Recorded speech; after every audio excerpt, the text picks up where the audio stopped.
The Washington Commanders, who are one of the two teams Ayuk said he would like to be traded to if he were to get traded, just traded their number 2 wide receiver, Jahan Dotson, to the Philadelphia Eagles for a 3rd-round pick and some other stuff. But let's focus on that 3rd-round pick. That's sort of what the 49ers are trying to get from Pittsburgh. Well, it seems like Pittsburgh's offered a 2nd and a 3rd. We don't know exactly what Pittsburgh's offered. But the Niners and Pittsburgh have an offer in place in case the Niners can't get a deal done with Ayuk. Now, this could be good news for the 49ers. A second team entering the trade discussion could create a little bit of a bidding war, which could increase what the 49ers ultimately get if they trade Brandon Ayuk. Remember, Washington has a new coach, but they also have a rookie quarterback, Jalen Daniels. Jaden? One of those names. He's a rookie. He was the 2nd pick in the draft. And it's highly irregular to start taking away wide receivers from a young rookie quarterback who needs to succeed, especially one with that much pressure on him being the number 2 pick. So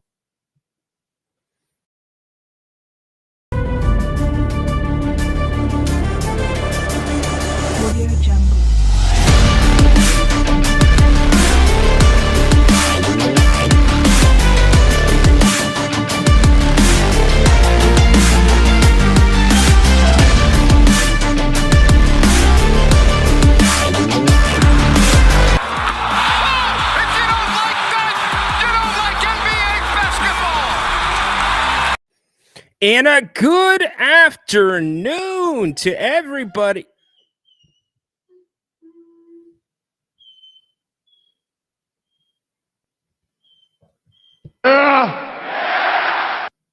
Sorry about that. Good afternoon, everybody. Court is in session. That would be my 100-pound dog, Gordo. Yes, he is named after Gordon Ramsay. His name's Gordo Ramsay. Let me give you a visual from yesterday. 100-pound dog decides, you know what? I want to go eat that other lap dog that's walking by the house. He tried to jump through our screen.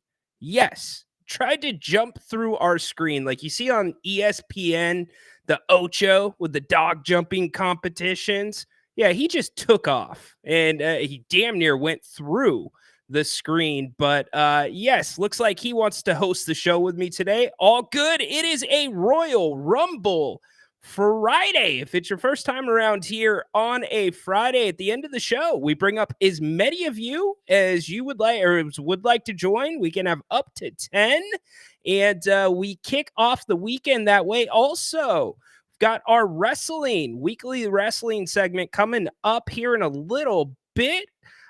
Looking forward very much to that. Adam will be joining us. I think I speak for everybody when I say this. I feel like I'm speaking for most people. Can this Ayuk thing just get figured out? This thing is starting to get borderline annoying. Now the Washington Commanders, per Grant Cohn, may be back into play. Now he does bring up a very good point about not usually sending good receivers or receivers out when you have a rookie quarterback. And we're actually going to be talking about, and by the way, Grant, it's Jayden. Jayden, you got 50% right there. Good job, dude. Actually, a great reporter for the Niners. If you don't know about him, go check him out. Grant Cohn, in addition to Larry Krueger and Damon Bruce, they've had this story peppered. So go check out their channels. Probably have heard of them. But yes, we are brought to you here by Bennett's West Side Grill in Rockland, located in the Blue Oaks Town Center. Get to Bennett'sRestaurants.com. You can learn more about all of their locations and specials. Grant and I are going to be out there next week, more than a couple times next week. Grant, Jerry, and I will be out there. So if you end up making it out to the location we're at, maybe I'll tip you off. I'll tell you it's one of the locations off I-80. Does that make it a little bit easier? There you go. Do the math. Go to Bennett'sRestaurants.com. Figure it out. Come say hi. Come say hello. All right. Let's get to it. On Friday, summer, leading into the fall, look, we're here. Week 0, college football begins tomorrow. You get Florida State and Georgia Tech squaring off in Dublin, Ireland. It's a bit of a trip for I told you, I don't think I can call them student athletes. The athletes that play football in college. Is that the best way to put it? I want you to get involved with the show as well. Hit us up in the chat. 94 have already checked in at some point already. Thank you very much. We had a fun show yesterday. Congrats again to Mark taking home the autographed Malik Monk jersey, compliments of True Sports cards and collectibles. Go check them out in Rockland. Also 10 a.m. Saturdays. You can find them on 1140. Emran Pilati and the team. So go check them out. Huge thanks to them. And we're going to be doing more giveaways. As I said, as the season goes on, we are gearing up. We are just about there. It is almost time for the boys, the men, our Sacramento Kings to report to training camp. This is the vacation time. This is where the execs are laying out, taking a little bit of time off, because once the calendar turns September, it is just about go time. You got training camp, media day, end of September. Then you got the preseason. And before you know it, we are going to be having Kings basketball October 24th, opening up against the Minnesota Timberwolves at home. If you are new to If You Don't Like That, make sure that you subscribe to the channel. Grant and I do pregame. Well, I handle the pregame responsibilities, but then we do halftime and postgame shows. This will be the 3rd season in a row. And let me tell you, this is the place you want to be during and after the games. We've had shows where we reach 30,000 people, 30,000 in post games. They're a lot of fun. We get you involved, and we've got some new bells and whistles that we're going to be rolling out this season. And we're hoping Jerry is going to join us. Last season, he joined us for almost every halftime show. So we're hoping to get him back this year. So here's the question that I want to ask. So our question of the day, because it is Royal Rumble Friday, is this: what is the best wrestling promo of all time? That is a loaded question. That is a subjective question. I want to see what y'all come up with, because there is a lot of wrestling fans that watch the King's Court, and we give wrestling its run on Fridays with Adam, and then our segment for the Royal Rumble. There he is. The man's right there. Adam. C-Dog, my thoughts on what Aaron Judge is doing right now: special.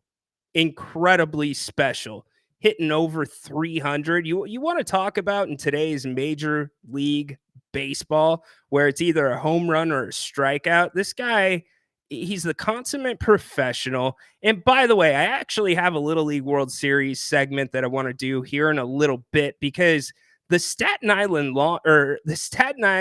Little League coach went in on Aaron Judge, which I don't get. Went in on the entire Yankees. C-Dog, you know this as a Yankees fan. Aaron Judge makes so much time for the fans. He is somehow, literally somehow, following in Derek Jeter's footsteps. When Derek Jeter retired, many people thought you're never going to see a captain like Derek again. And boom, right away, you've got Aaron Judge. So he's been fun to watch. Already passed 300 home runs. I know he's not well over, but he's over 300 now. So in the Yanks, they've been playing some fun baseball this week, Sea Dog. So happy for them. I know that Grant, Yankee fan, or at least pays attention to the Yankees. Many memories growing up to the games there. So, and the baseball playoffs, those are going to be right here. And I don't know about all of you, but I'm a casual baseball fan. I'm a fair weather baseball fan. When the playoffs roll around, I'm all about it. I absolutely love watching postseason baseball when every pitch matters. For a sport that's slow and sometimes drags out, and I know the pitch clock has helped that out a lot, but still, it's not the NBA, it's not the NFL. It's a different cup of tea. You hang on damn near every single pitch. And, the strategy, that is one thing that I still have not completely learned. All the different strategies behind baseball. Good friend of the show, Brian Knight, Major League umpire. It's fun. We got to catch up with him last year. He's actually going to be in town this week, maybe catching up with him as well. One of Grant's really good friends. In fact, one of the baseballs behind me, Brian Knight, was the home plate umpire for the clinching game of the World Series last year. So I have a ball back there from Brian, which was very nice of him. He gave Jerry and I one of those. But looking forward to the baseball playoffs. One thing's usually for sure, the Dodgers will be out of it. Once October rolls around, they usually forget how to play basketball. But getting back to the Kings really quick, here's what I want to ask you on top of the question of the day about wrestling. Who do you think the Kings starting five is going to be? And I want to not only get your answer on that, but I want to know why you have your respective answer. I think I know who I have in the starting five, but there is a lot of discussion amongst the fan base. Some people think that part of Malik Monk re-signing with Sacramento may be some type of agreement to put him in the starting five. Give me your starting five. Let me know. We went over yesterday ESPN Plus's predictions for the Western Conference in win totals. They have the Sacramento Kings in the top 6. They had the Kings at 47 wins, which is just over the DraftKings over-under on the season, which is 46.5. According to ESPN Plus, that would get the Kings the 6th seed. So give me that in the chat. Get involved. You can call the show. The link is in the chat. You can also use the QR code that is on the screen. Again, Adam coming up here. And Adam, whenever you want to do the wrestling, I would say probably let's hit it at maybe 3, Adam, 3 o'clock. We'll do the wrestling segment. And next week, special announcement, Grant is going to be doing his shows at 4 o'clock. 4 o'clock. So that means we're going to do 1-hour shows next week for the King's Court. That way we can give you a little breather in between the two shows. But Grant will be live at 4 next week. Looking forward to that. One thing that we also discussed yesterday was the NFL and gambling. We talked about the representative that the NFL is putting on every sideline during game days. The NFL touting that we have not had a gambling violation in over a year. Really interesting that they roll out with all that, including some additional details about what they are doing about gambling. Here's what they include. Let me read these to you really quick. So the NFL is preaching with its players. Point number 1, these are the bullet points that they have given to the players. Never bet on the NFL. This includes other NFL events such as the draft, combine, Pro Bowl. Who's going to bet on the Pro Bowl? unless you're betting on it being a bad game. And what would the odds be for that? It would be like what, minus 125,000. Of course, it's going to be a bad game. Did it improve with flags? I didn't really watch it, only saw the highlights. Give me your take on that. So, Captain Obvious here from the NFL. Do not bet on the NFL. Second bullet point. Do not or don't have someone bet for you. Do not ask family, friends, or others to place a bet. Wow, man. NFL, you all are Real men of genius. and women. There is a woman that is in the NFL management, higher up, handling some of this gambling stuff. Okay, next bullet point. Don't gamble. Parentheses. No bets on sports, casino, or card games at your team, facility, or stadium while traveling for a road game or staying at a team hotel. Okay, everything very, very straight here. But here is where it gets a little murky. This is where it gets really murky. Mike Bibby, I've told my story that I worked out with Mike during my college years, worked a lot of his basketball camps. Good guy. One thing Mike Bibby always had with him, and he said this in interviews, so I am not speaking out of pocket, but he would always have a little bit of petty cash on him, especially if they were going to be going on a road trip, if they're going to be on the plane, whatever it may be. Players play cards. They do it all the time. So now you're going to say you can't bet with your teammates just playing some cards. And I'm going to come full circle here and tell you why all this I think is coming out right now. But here's the other one.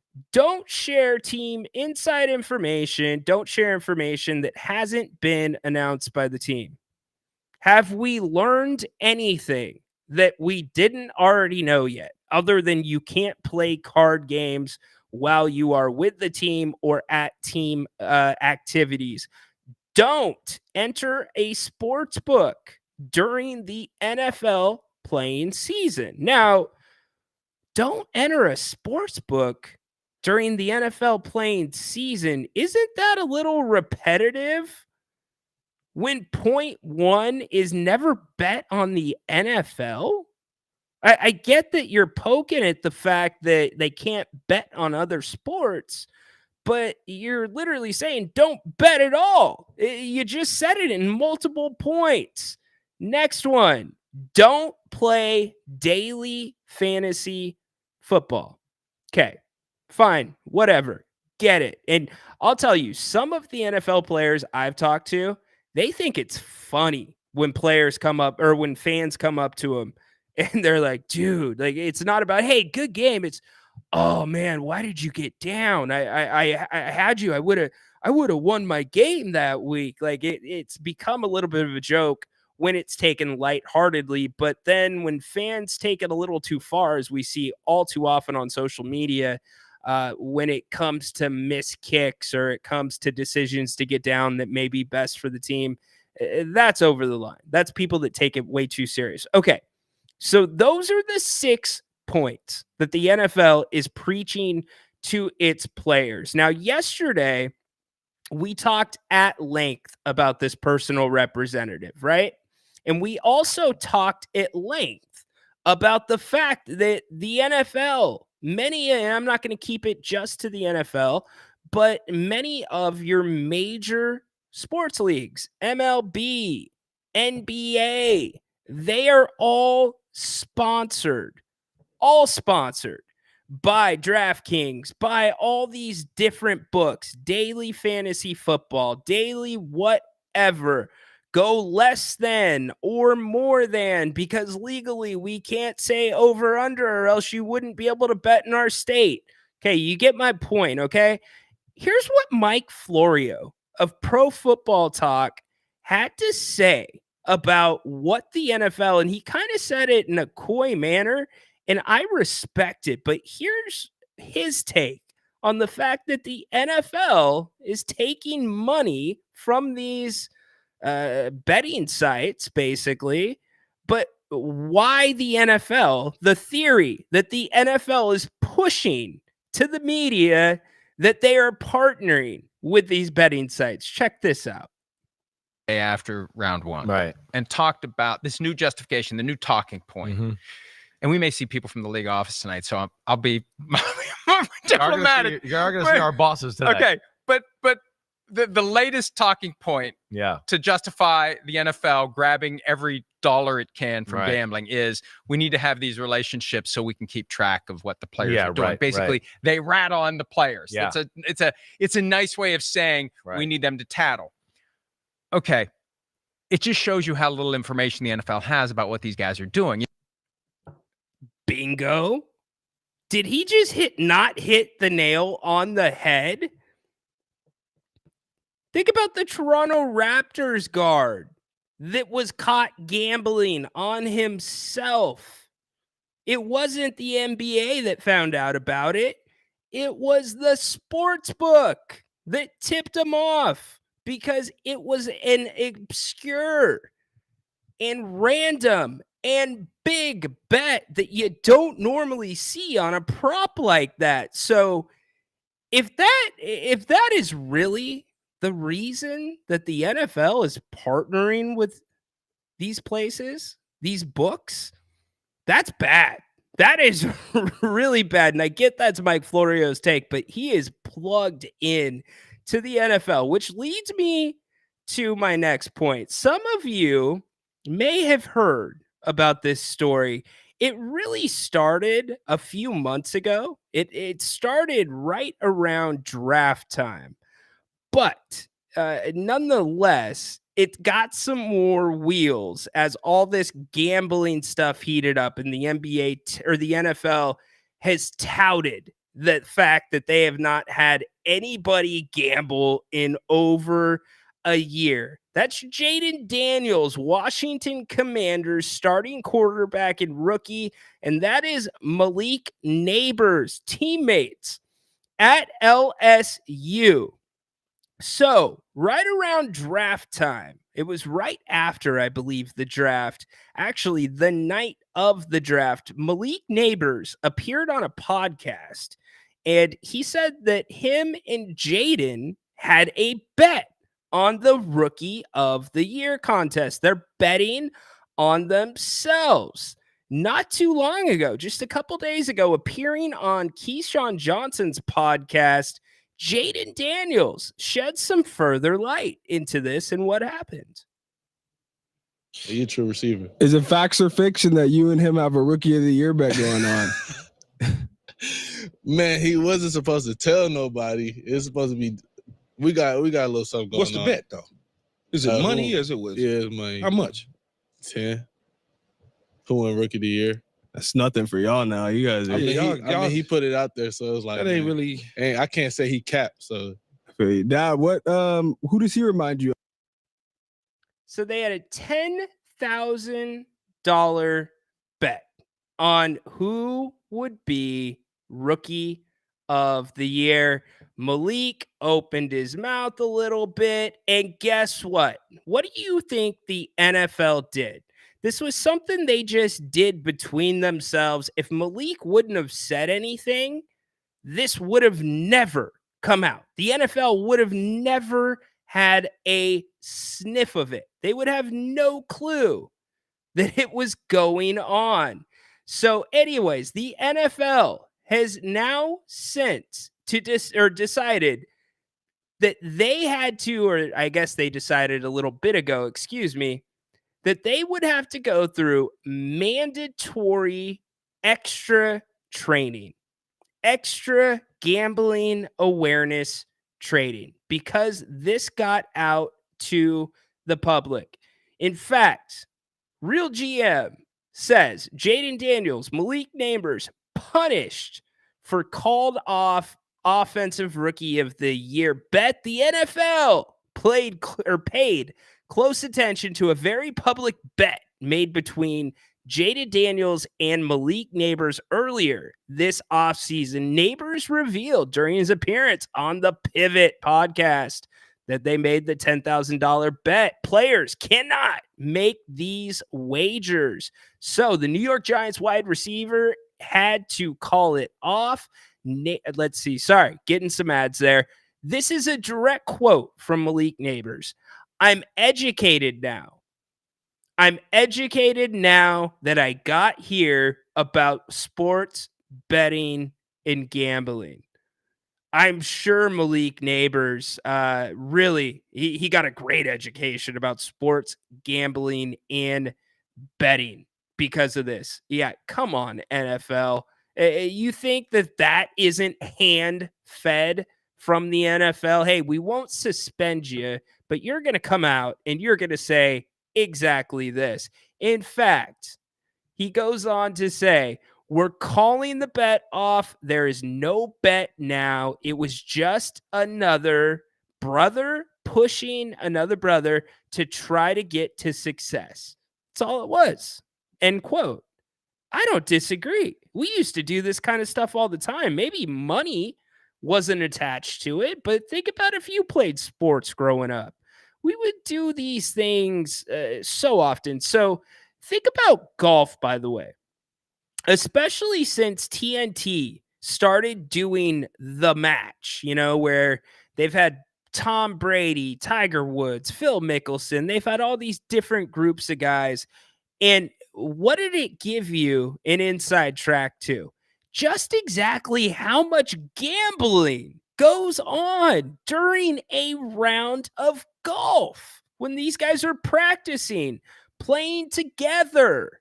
You're going to tell me they're not gambling on the course with each other during tournaments? Come on. There's no logic tells us there's no doubt that there's probably some friendly bets going on. But getting back to the story with Neighbors and Jaden Daniels, it was revealed during this week's or during a press conference or during a preseason conference call regarding the gambling policy that both Neighbors and Daniels were put through extra training sessions to make sure they understood the rules. Quote, the league addressed the matter directly with the NFL Players Association, with the two teams and two players to ensure they understood the policy. VP Jeff Miller said of the NFL, quote, they received multiple education training sessions since that time, and I think we're in, as a result of all of the work that went into it, we're comfortable with the resolution. Way to go, NFL, by taking two of your top rookies, pimping them out to be the face of, we are doing such a great job of keeping gambling out of the game. Look, we stopped something between two of the guys that are considered to be front runners for the offensive rookie of the year. If this is an undrafted free agent betting another undrafted free agent about the two of them or one of them making the roster, do you think the NFLPA is going to tout that throughout the national media, that they caught that and this is how effective our gambling prevention system is? Come on, NFL. Come on. Do better. To me, it is nothing more than steaming hot garbage. That's all it is. Get out of here, NFL. Get out of here. All right, getting back to the chat. So happy to have all you with us today on the King's Court Friday edition. Remember Royal Rumble Friday. Want to hear from you. We'll be opening up the Royal Rumble about 3:15 many of you can come on screen as you would like. I think we can have up to 10. Our record is 9. Our record is 9. Would love to have you come up. Wrestling segment, 3 o'clock with Adam. We'll be talking about WWE. I'm going to throw some AEW in there because I believe this weekend's AEW's biggest show of the year. Also, questions of the day. Best wrestling promo ever. Let me know. Does it include this guy? Brother. What is it? Is it the pipe bomb with CM Punk? What is the best wrestling promo ever? And also, I want your starting 5s for the Sacramento Kings. Who do you think is going to be starting? And let me know why you think they're going to be starting. All right, let's get back to the chat. Let's see. Some of you have your starting 5s in there. Love to see what you came up with. Let's see. C-Dog kicks us off with his starting 5. C-Dog says Fox, Ellis, DeRozan, Murray, and Sabonis. All right, there you go. Finchy is a casual baseball fan like me. He watches in September and October. Love it. Adam, sorry, didn't give it to you earlier. BJ, my man, degenerates betting on the Pro Bowl. It gets worse than that, BJ. It gets so much worse than that. Some of these prop bets are so exotic. I mean, you are deep, and I mean really deep into it when you are chasing with in-game prop bets. In fact, somebody who is a magnetic personality around here, he seems to attract a lot of your guys's poking and shame and hate and jokes. Haunted Horse, I'll say this: he was on a cruise. It was last year. Was it last? No, 2 years ago. He was on a cruise for the Super Bowl. So this dude they took the top area of the ship where the outdoor swimming pool was. They set up a massive TV. They set up all these different cabanas and everything. And as the sun was starting to go down, the football game, the Super Bowl kicked off. They got to watch it from there, middle of the ocean. That's so cool. So cool. But this dude did a super, super exotic prop bet. He bet it was 3 players. It was a 3-prop parlay. And you had to bet the players that would score touchdowns, and they had to be in the exact order that you bet them in the parlay. And he hit it. I think he made a $5 bet, and it paid out $1,000. That's pretty good. C-Dog, who was not here yesterday, he was here last night previewing college football. He actually broke down who he thinks the college football playoff is going to come down to. But C-Dog, he needs to parlay his picks if that's his thing. I'm not really the sports betting type. I do full transparency, fantasy football. I think a lot of us do that. And by the way, I am still looking for your suggestions on the punishment for the loser of the toilet bowl or whoever is in last place in our league. We've gotten some excellent submissions, some really good ones. Somebody in our league suggested having to go to a really nice dinner and have your date be a big teddy bear or some type of big stuffed animal. I actually got a good little chuckle out of that. I think that's a decent idea, but give us something out of the box, nothing that's life altering. Like we're not going to do tattoos, even though got nothing against tattoos. Love tattoos. I have some, but I don't want to make somebody get a tattoo on the bottom of their foot or, where else on their keister. That's where a lot of fantasy people put them. But yeah, give us some creative ideas because I am in charge of the punishment. So that was my ticket back in to the league. Let's see. John. Okay. John thinks Ellis will be first off the bench. He's going Foxy, Domas, Murray, DeRozan, and Monk. That is a good team. Don't disagree. That's a good team. Adam also made $1,000 off of a $5 bet. Very interesting. You know what was weird to me though? When the NBA finals were going on, we were talking about, and it was when the Mavericks were down 0-3. We were talking about what the odds, because the Mavericks or no team has ever come back from an 0-3 deficit in the NBA finals. We were curious, what would the odds be for that? What do you think it would be? And it wasn't as much as we thought. It was only like plus 3,500, and then it dropped to plus 2,000 after they won their first game in the series.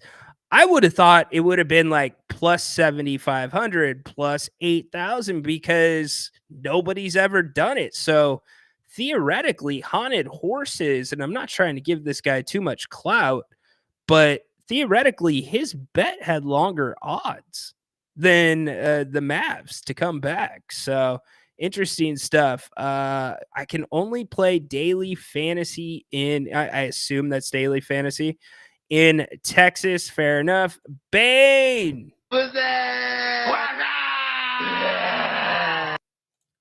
Peter, NFL, no fun league. Well, hey, the owners, they don't seem to have a problem with Roger Goodell and what he is doing. But man, just, this is one of those things, honestly. And domestic violence, we had a horrendous report a couple weeks ago by an NFL player who was arrested and charged with domestic violence that reportedly included a handgun, reportedly putting somebody's head, specifically his partner's head, through a wall. Really, really terrible stuff. Another player arrested for suspended today for domestic violence. You don't see the NFL coming out and saying, hey, it's been a year since we've had a domestic violence incident. Do you? No, you don't. Those are things you keep under the damn radar. If you haven't had a gambling violation in a year, keep your mouth shut and keep moving. That's like saying something during a no-hitter. Like, just stop doing it. Like, don't do it. It's a bad look, especially when they've had 10 people suspended already at some point for gambling. It's a really bad look by them, and I just don't get why you would come out and do that and put attention on it, especially when you're not doing anything crazy to go above and beyond. The things that they've put out there is their bullet points that we went over. That's nothing that's like shocking, like, oh man, that is brilliant. Who the hell thought of that? Man, that person in the NFL front office must be making a ton of money. No wonder they're the executive vice president. Again, I want to play this from Mike Florio. This is Mike Florio. Think about how plugged in to the NFL he is. This is his take on the handle that the NFL has on gambling. After round one. Right. And talked about this new justification, the new talking point. Mm-hmm. And we may see people from the league office tonight, so I'll be more diplomatic. You're going to see our bosses today. Okay, but the latest talking point to justify the NFL grabbing every dollar it can from gambling is we need to have these relationships so we can keep track of what the players are doing. Basically, they rat on the players. Yeah. It's a nice way of saying we need them to tattle. Okay, it just shows you how little information the NFL has about what these guys are doing. Bingo. Mike said it perfect. Peter hopping back in. Sharpies and cell phones are banned. Sharpies and cell phones. Jeez. A friendly bet between buddies trying to be the best. Leave those kids alone, right? Like, what if their bet was what if dinner was what you won. Would that make a difference? Like, I just don't. If it's the NCAA, it wouldn't make a difference because there's some type of gain from it. But I don't know, man. It's just whatever happened to balance. Like, can we just be balanced and logical? I'm just asking. That's it. Let's see. Which wife was he with? Speaking of haunted horse, he was with his current wife, BJ. But all right, man, you got a good little laugh out of me there. That was pretty good, BJ. Good job, dude. Appreciate it, John. Appreciate it. All lives matter. Yes, indeed. Deadhead, every single one. Adam, hopping back in. I don't have any tattoos. You don't put a bumper sticker on a Lamborghini. Adam.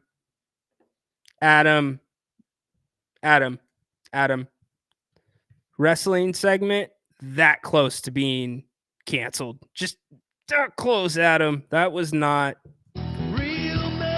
Come on, man.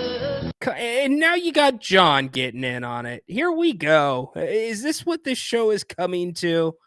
Is this what it's coming to? I do all this preparation, get all the drops ready, have all my notes, and we're comparing our looks to sports cars.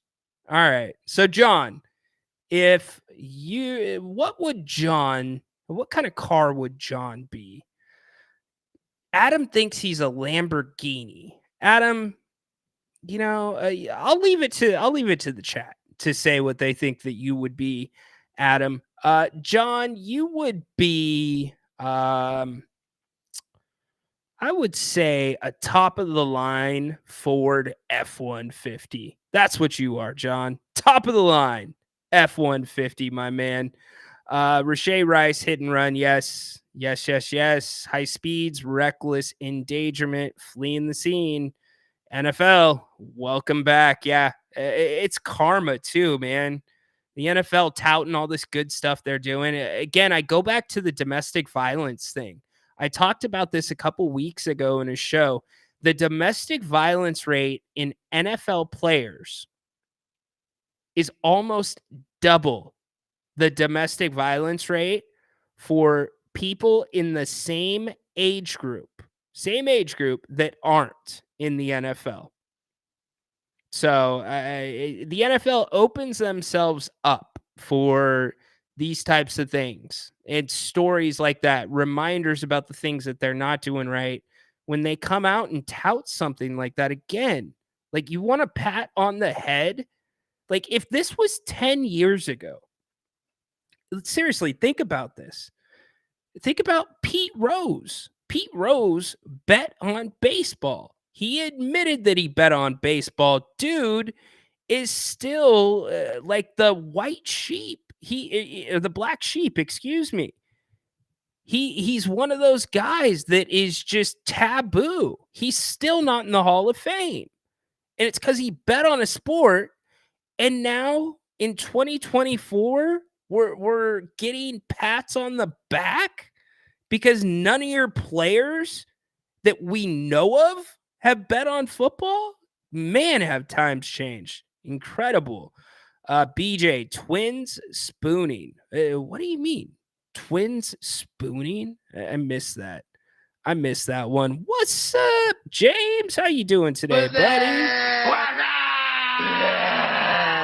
I'm with you, BJ. Definitely.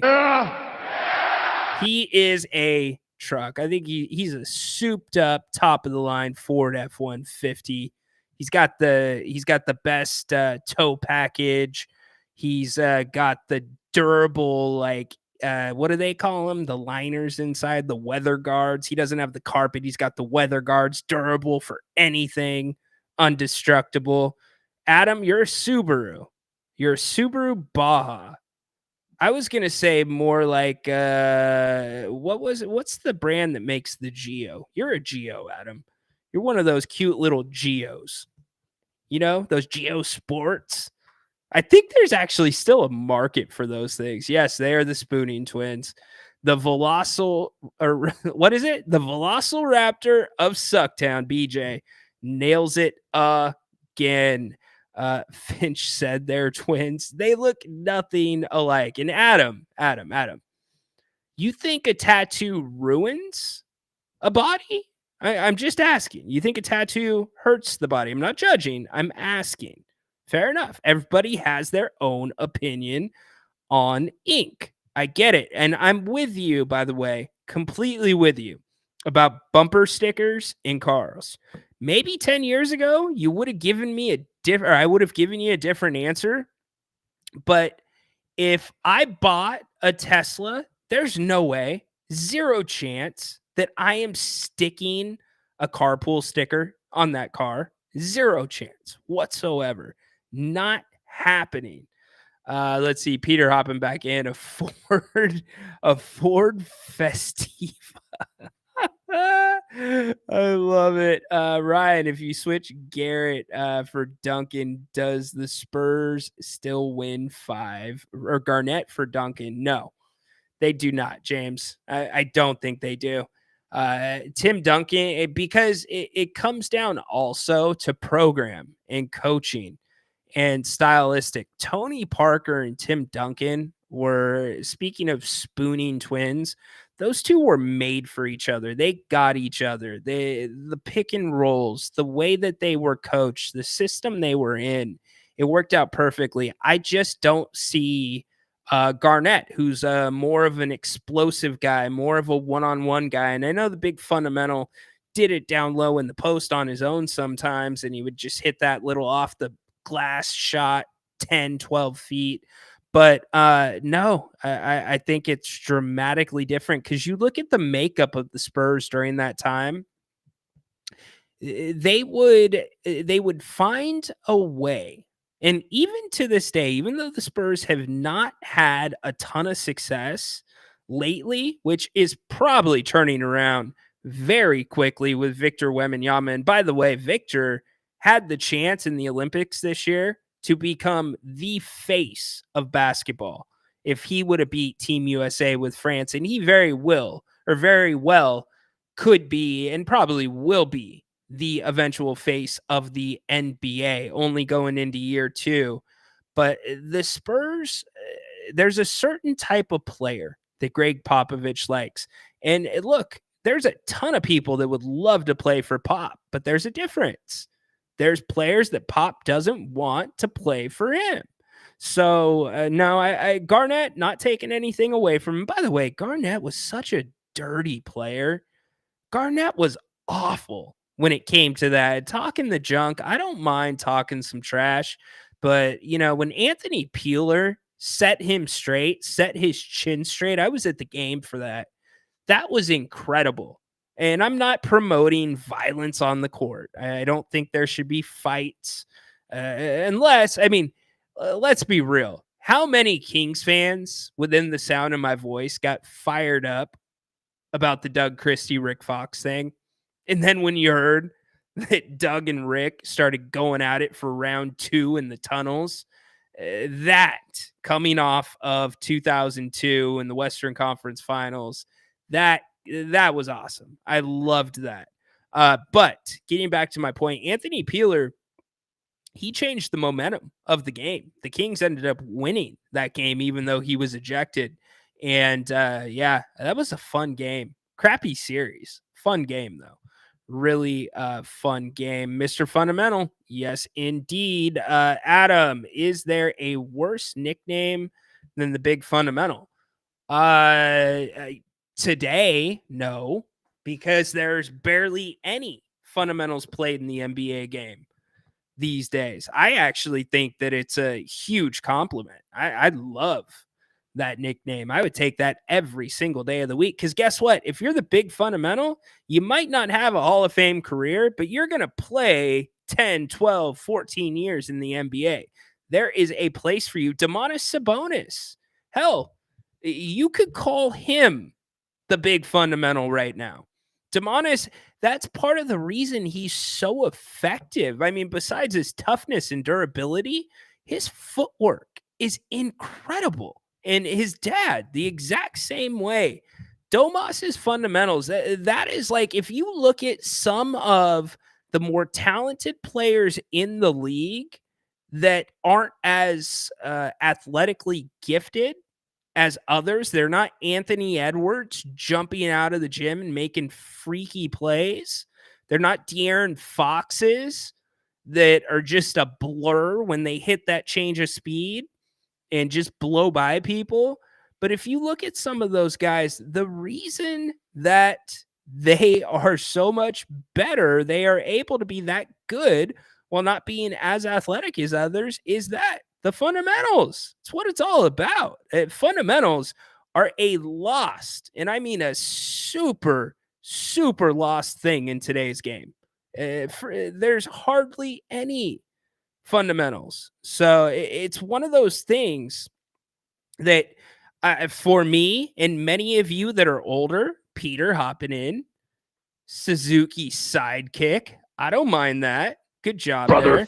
What about the Isuzus? Anybody ever have an Isuzu Trooper? My parents had an Isuzu. That thing was a money pit, but for some reason I remember it. It was kind of a cool car. My parents also had those conversion vans, like the ones that have like a couch that turns into a bed. They've got like 2 TVs. You've got we had Super Nintendo in it, and I think that we had PlayStation 2 in it too. But they had one of those too. Those things. It's because we played sports. I mean, we were going all over the place, so it was a comfortable way to travel. You could get some rest. You could play some games. You could kick out, chill. I've got a funny story about one of those conversion vans, though. That was somebody in my family wouldn't think it's funny, but it's kind of funny now to look back on. Adam, it's a compliment. Let's see. It's about as exciting a nickname as dude. Why are you hating on Tim Duncan's game, Adam? I don't get it, my man. What is it? You're not a Tim Duncan guy. You're going in on him. You seen his hair lately, by the way? Dude's got some nice lettuce going. Really like it. BJ, good call, Rhino. On the fundamentals comment, that's why I believe the league will be 80% Euro. 5 to 10 years. I'm not ready to go that far, but yes, that is why European teams. And I got away from my point. My point that I was starting was back in the day, we didn't touch the basketball. And I'm younger than some of you in the chat that I know. We didn't touch the damn basketball until the second half of practice. We were doing drills without the ball. You're doing defensive slides. You're working on pivots. You're doing weaves. You're doing all those fundamental things. Triple threat stance. Who the hell here knows what a triple threat stance is? Somebody know what that is? That's younger? Because it's not really taught anymore. Footwork is everything, y'all. It is absolutely everything. And Sabonis, great footwork. Very, very good. Patient too at times. Sometimes to a flaw. Gremlin car was sick. What's the Gremlin? I've heard of it. I just can't think of it. El Cap, what's up, man? Welcome, man. Curry, Kobe, MJ, KD, and Kareem closers only. Oh, hey, my family's home. Only, and LeBron always choke. Interesting take. Peter, friend had an Isuzu pickup with the oversized camper shell. Nice. It was wheels and we piled in and explored. Yeah, it's a great way to put it. It was wheels. Amen. Well done. El Cap, Kobe is a shooter and can play off of Jordan. Yes, Kobe could probably play off of Jordan. I just wonder if it's a little bit too much ISO, though. Those two are so much alike. That was incredible to hear Jordan talk about Kobe at Kobe's way too soon funeral. He to talk about him that way, the fact that Jordan gave him that much time and that Kobe was just like that sponge. The greats are like that, and they're not vocal about it. They're not on social media saying, "Oh, I'm in this person's ear. You know, this is my mentor." They are just picking everybody's mind, and you don't have to be a star for them to be picking your mind.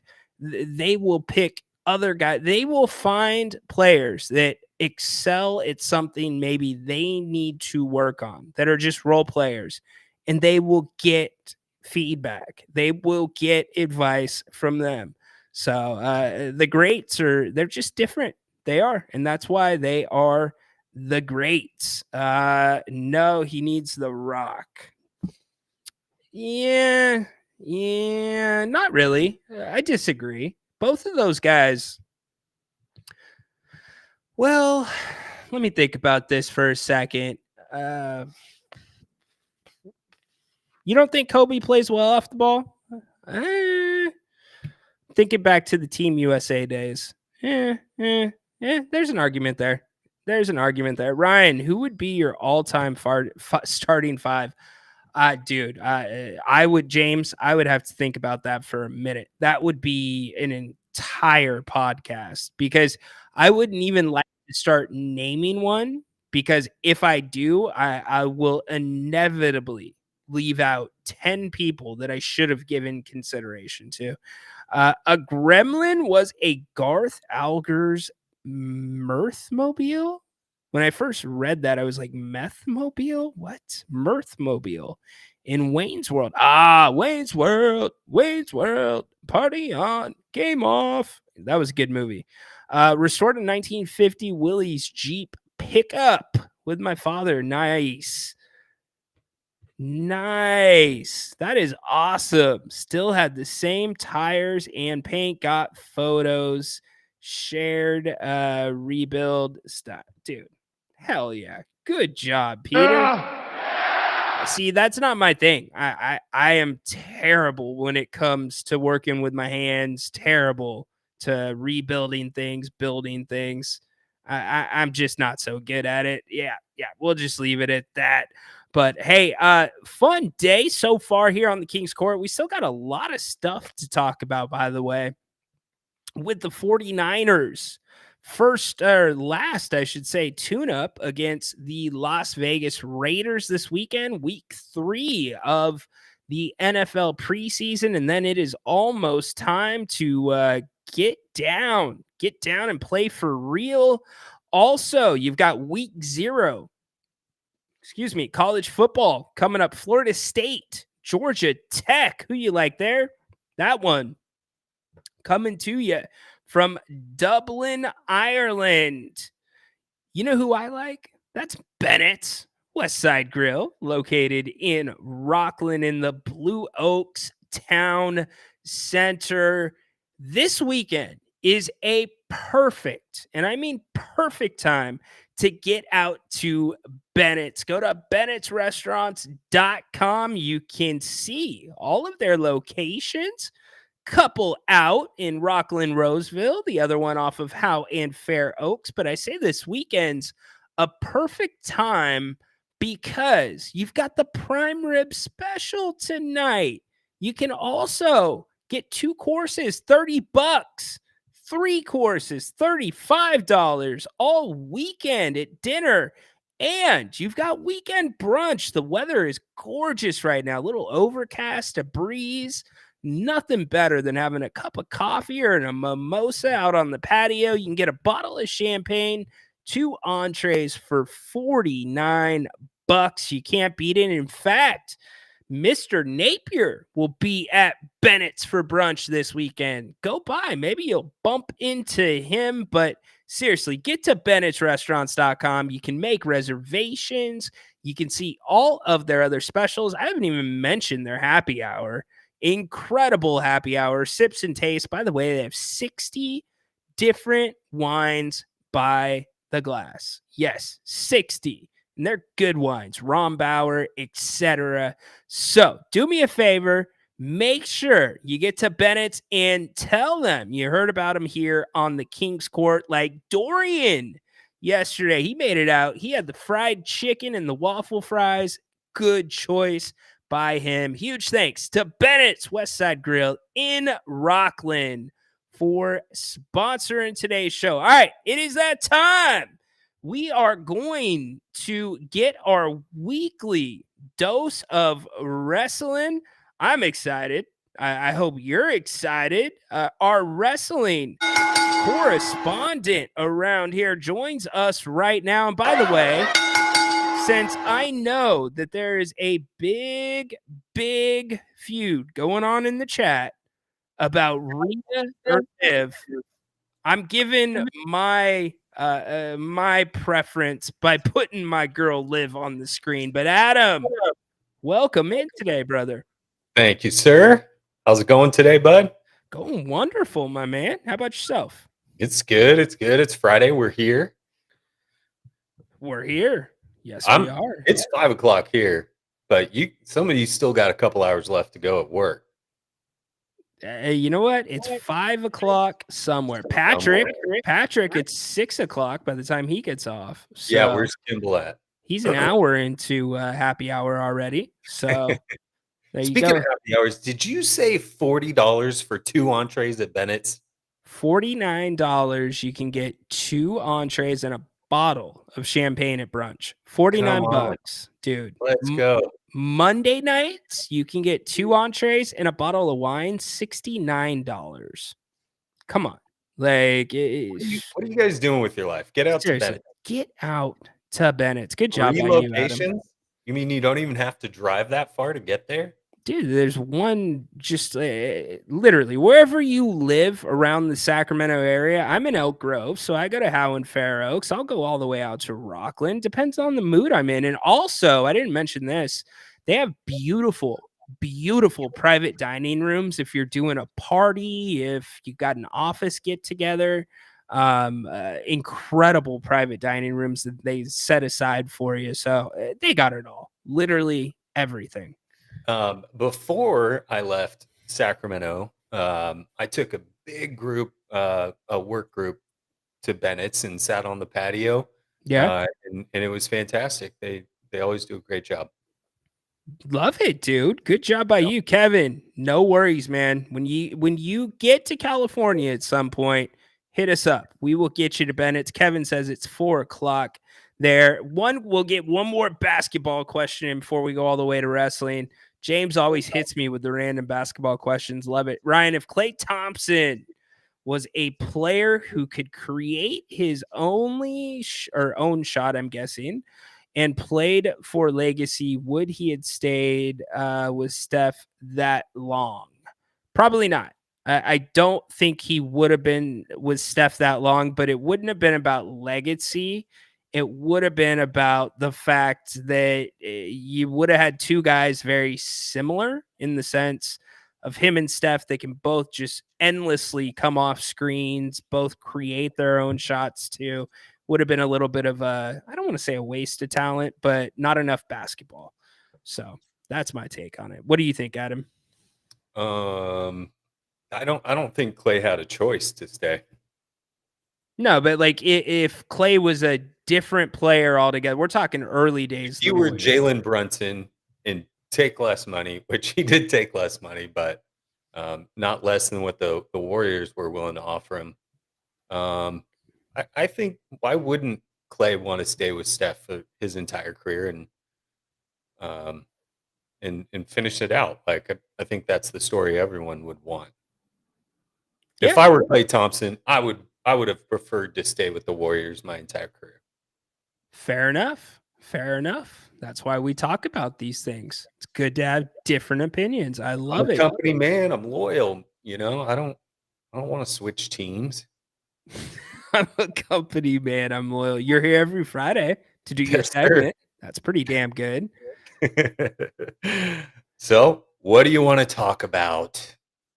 Oh, Join our boy, Cody. wow! You just went See what I Cody did there? Rhodes, American Nightmare on me there. So what do you Mhm. want to talk? Is that the lamest tagline in wrestling? It kinda is. Yeah.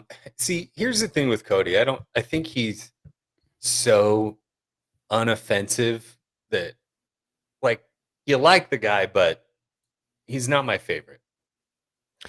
Are we slowly getting to a point where he's starting to encroach into that John Cena corny area? He's kind of corny. Uh, I I might be getting bored with him as champion, Okay. and Fair it hasn't enough. been that long. But there hasn't been anything that's really intriguing about his storyline as a champion so far, in my opinion. You know what he needs in his life? He needs some Orton in his life. That will be a very intriguing storyline. What if he turned heel? Cody? Yeah. I just think it's too soon. I think that I they're know.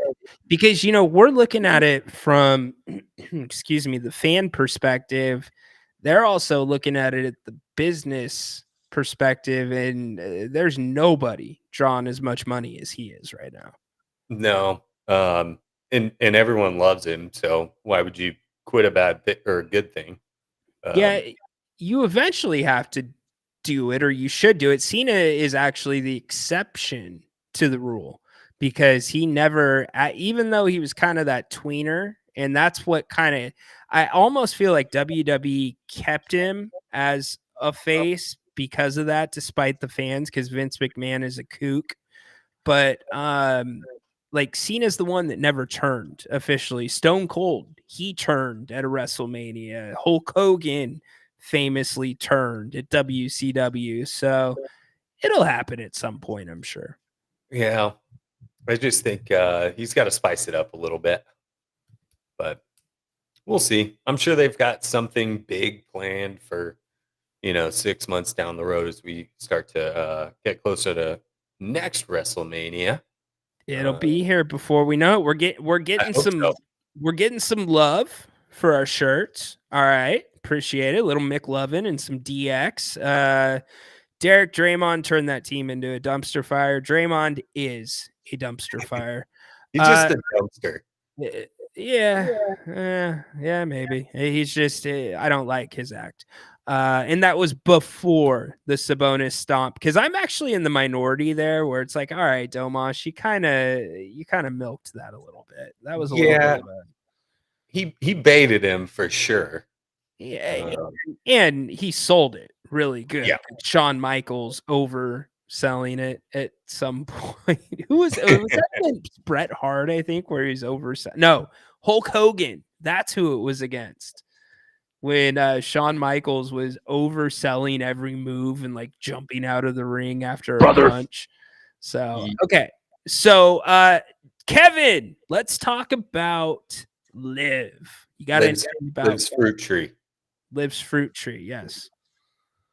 Are those apples, peaches? I don't know. Peaches?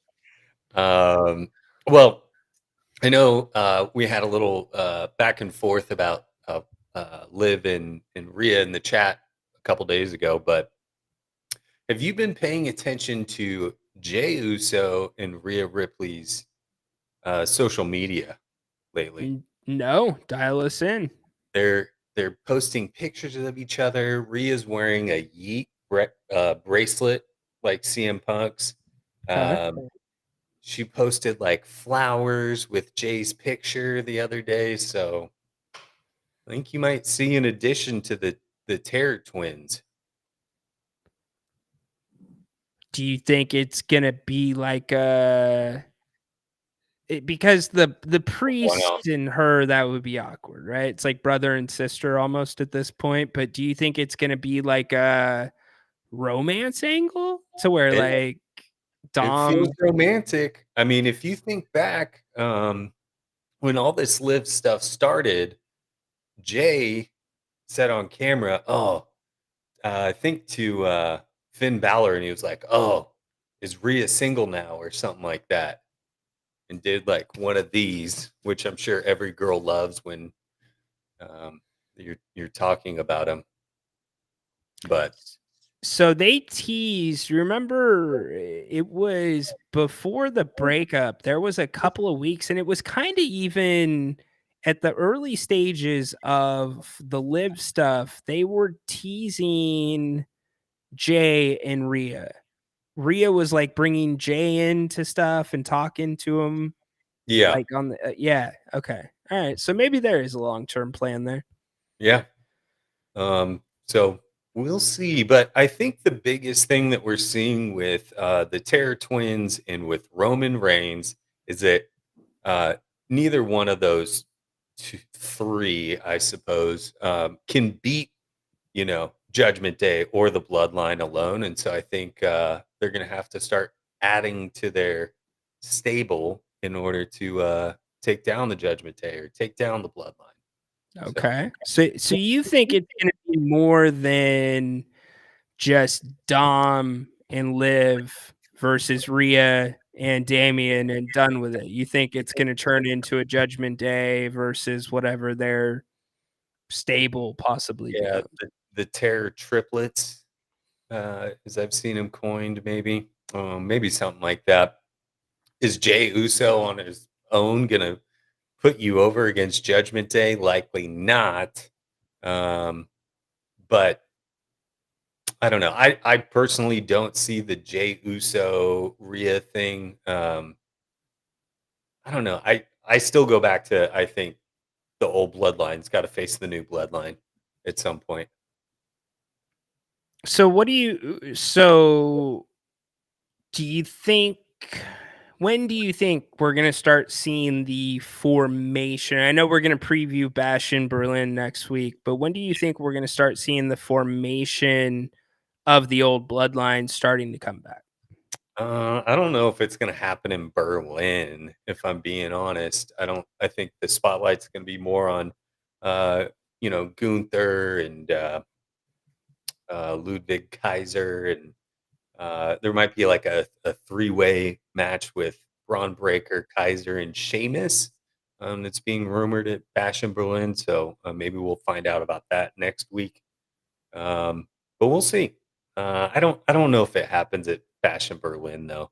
I think you kind of have that event, and then the smoke clears, and then you build up for the next one, which is what is it? Blood.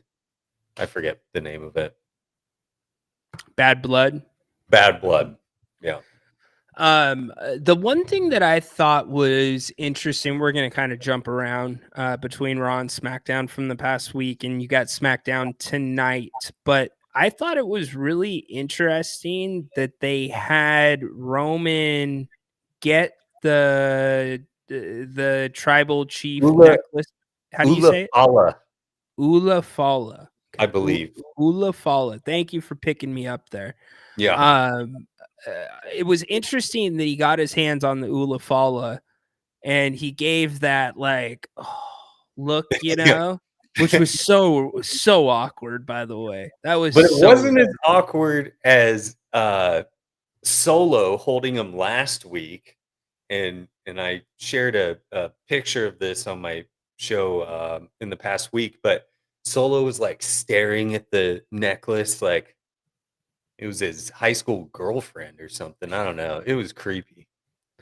But Solo just I can't take him serious. I've already said it a million times on this show. I feel like he's my Uber driver taking me to the airport. But anyways, I thought that was weird. I thought they would have waited for him to get his hands on it.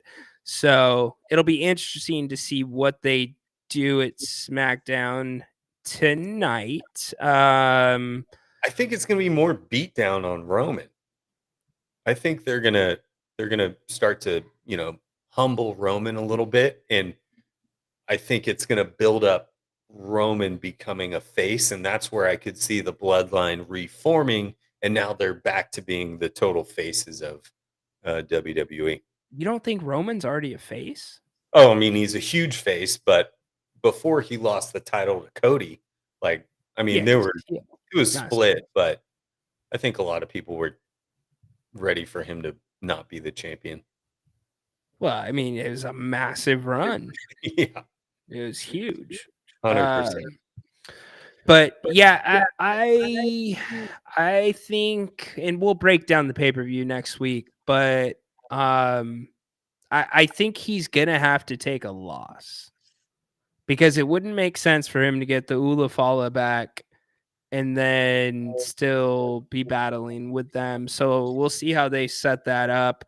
What do you Go think ahead. about Solo being the tribal chief all the way up until whenever The Rock returns, and then The Rock's like snatches that thing back? No chance. Solo's not ready for that. And the bigger problem to me is you have somebody in the new bloodline that's 10 times better and more popular than Solo, and he's been on the scene for a quarter of the time, a Yeah, tenth of the not time. even, because Solo's been in WWE for almost 2 years now, I think. There you go. I mean, so you've got is it Jonathan? What's Jacob. So you've got Jacob Fatu, who's been on the scene for no time. He's got a better entrance than him. He's way more impressive. And I know a bunch of that goes to booking as well, but dude is special. So Why do you get booked, right? Because you stand out. And I think that's what he's doing right now. And so I think he's kind of dealing with a little bit of an injury or something right now. Which is why he's been kind of MIA the last couple of weeks. But yeah, that dude's got all the talent. it was weird because, and this is where there's not a lot of clarity, like if it's a legit injury or if it's a work, because like if you watch the pay-per-view with Cody Rhodes and Solo, he destroys Cody Rhodes, but then, or no, he went through a table, but he hurt his foot and he's just like laying out there, right? And you're like, what? Where did he go? What happened? How did this end? But he had a walking boot on last week on SmackDown, but didn't stop him, which makes him look even more of a beast. I don't know if anybody in here has tried to walk with a walking boot, let alone run. It's the most awkward thing in the world. So interesting stuff. So if I had to say top 5 hottest wrestlers right now, like stock up. And by the way, I have to say, I almost tweeted it out. The new LA Knight song, which I was complaining about last week before I had heard it, it's sick. It's really cool. It is. So I like what they've done with him. Top 5 hottest wrestlers right now. Doesn't have to be best. Who are the hottest? You just mentioned him, LA Knight. I think he's the hottest. I think everyone loves that dude and his act. So he would go number 1 for me. I think number 2 is Cody. I think number 3 is Roman, but I still think Roman's probably number 1 deep down with everyone. But hot right now. Tiffy. I'll throw Tiffy in the mix. Wow. Okay. I think she's been pretty hot. And maybe Damian Priest. I think he's starting to gain a little momentum. I don't know if he's there yet, but I think okay, if we're talking about hot, like popular, I feel like Dom's got to be in that combo too. Dude's the biggest heel. Yeah, he is. Somehow his gimmick has been just, we're gonna, like, the fans caught on, like, we're just gonna boo him out of the building every single night. And it's so wild, like the how loud the booing is. Maybe they're piping stuff in through the speakers, but you can't even hear the guy speak when he gets on the microphone. Yeah, for sure. I think Roman's number 1 right now. I think LA Knight number 2. I'll go there. Number 3, I don't even think Cody is number 3. I think number 3 is Jacob Fatu. 4, Liv Morgan. I guess we can put Liv and Dom together. And then I'll give 5 to Damian Priest. Look, I said I think he's getting over too. I think he's hot, but the ring work, it's just so robotic. It's tough with those big guys, The one thing I'll say is I think Damian Priest hits his finisher, South of Heaven, he hits that finisher better than a lot of other finishing moves out there, and I enjoy the move when he hits it. So I think it's right. Like, okay, you've got two ends of the spectrum. I think with the big men in WWE, you've I'm going got to take a drink of water. Make your yeah, point. go for it. So you've got a dude like Bronson Reed who is built like a bowling ball, but the dude is flying off the top rope, doing these multiple frog splashes on people, destroying them. The dude's super athletic for his size.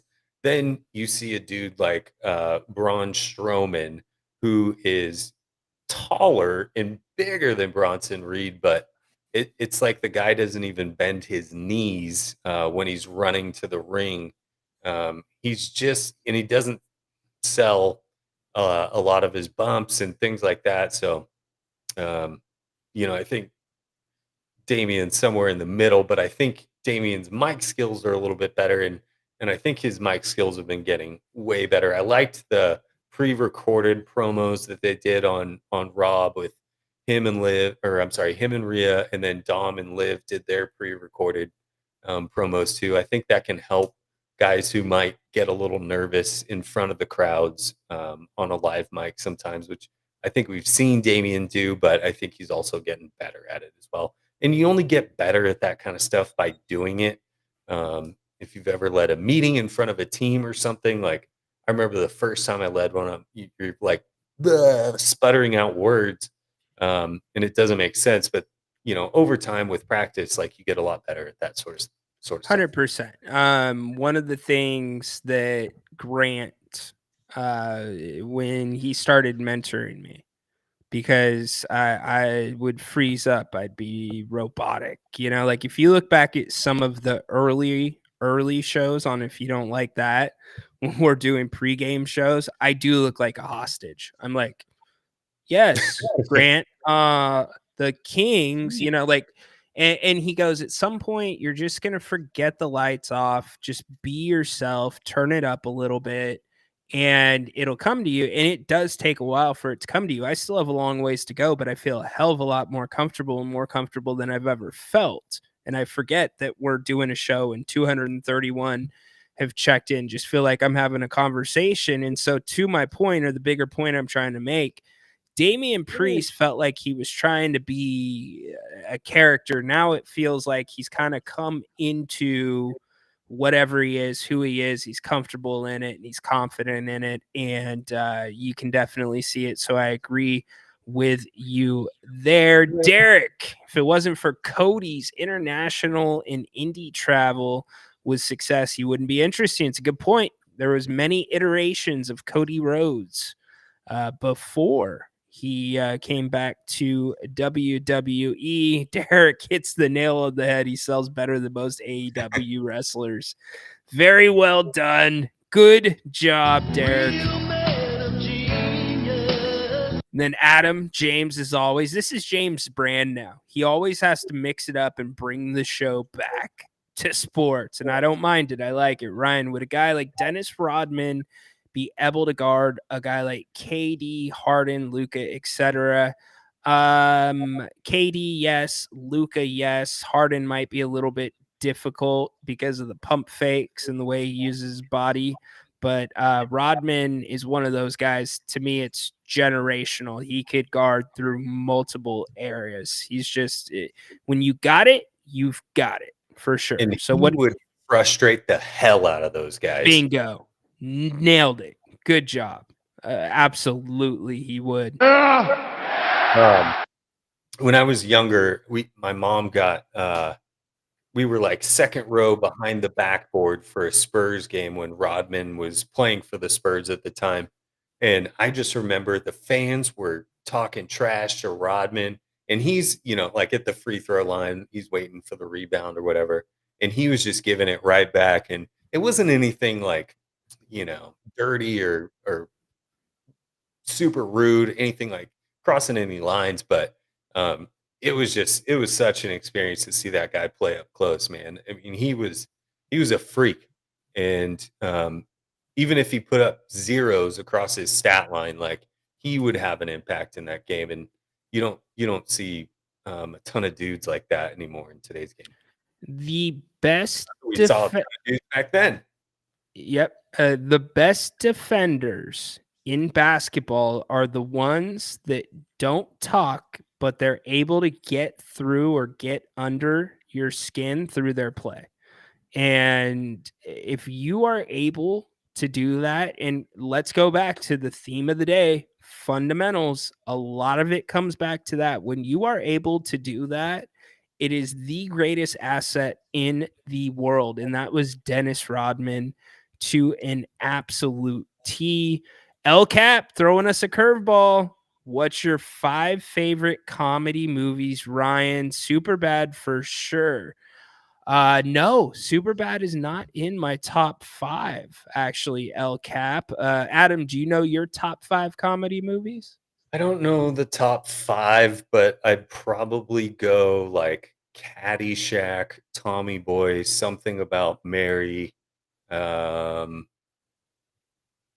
don't know. Those are the 3. I mean, Black Sheep, Billy Madison, like any old Sandler, Chris Farley will always be the best with me. Yeah. Dumb and I'm just spitballing. Dumb and Dumber is probably in there. Definitely. I love Old School. Old School's such a great movie. But then Anchorman came out. So one of the Ferrell movies would definitely be in there. I think I've got to put Happy Gilmore in there as well. And then after that, I'd have to think about it because there's so many great ones in between those. So many great ones.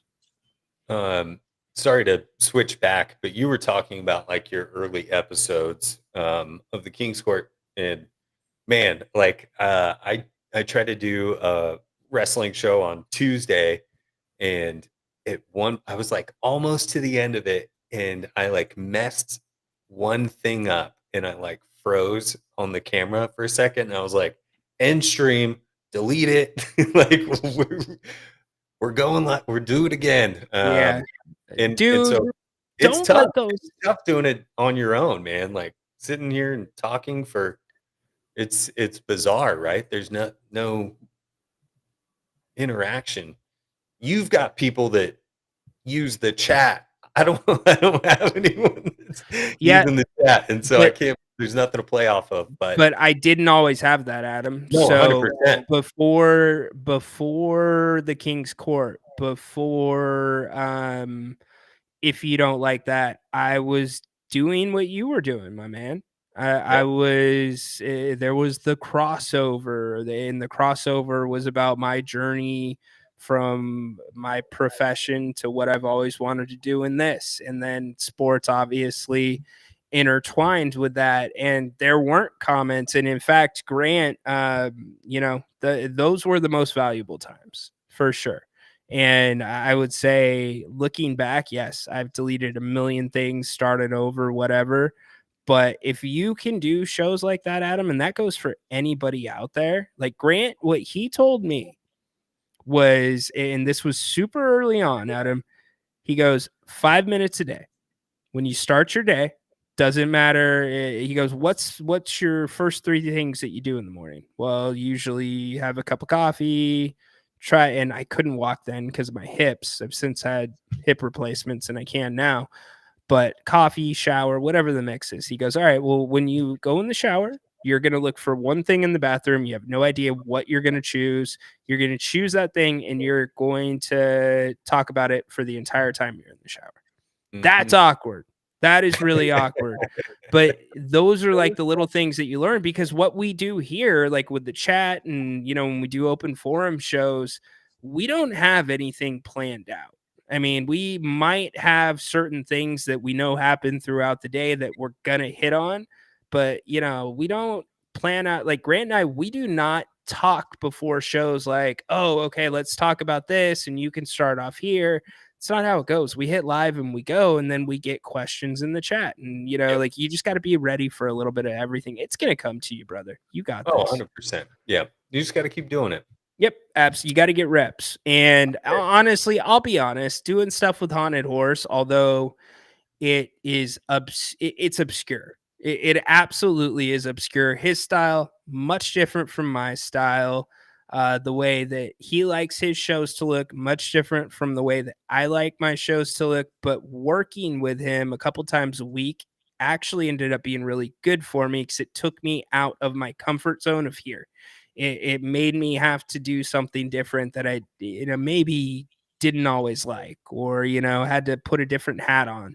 So find those opportunities. And that goes for everybody else out there that may be interested in doing something along these lines. Yeah. Hey, this show is way easier for me to do than sitting down for 30 minutes by myself in a camera. So I appreciate you. But next week, we're going to hit Bash in Berlin on the Casual Guy Cast. Yes. Tell everybody about your podcast and where they can find you. Yeah, so I'm going to be doing 2 shows a week, primarily about wrestling, and looking forward to having Rhino on the show next week and preview Bash in Berlin, and maybe we'll go a little bit longer than we normally do on here, which is great for some of you, and maybe that sounds awful for some some others, but yeah. So you can find me at the Casual Guy Cast on YouTube and Twitch.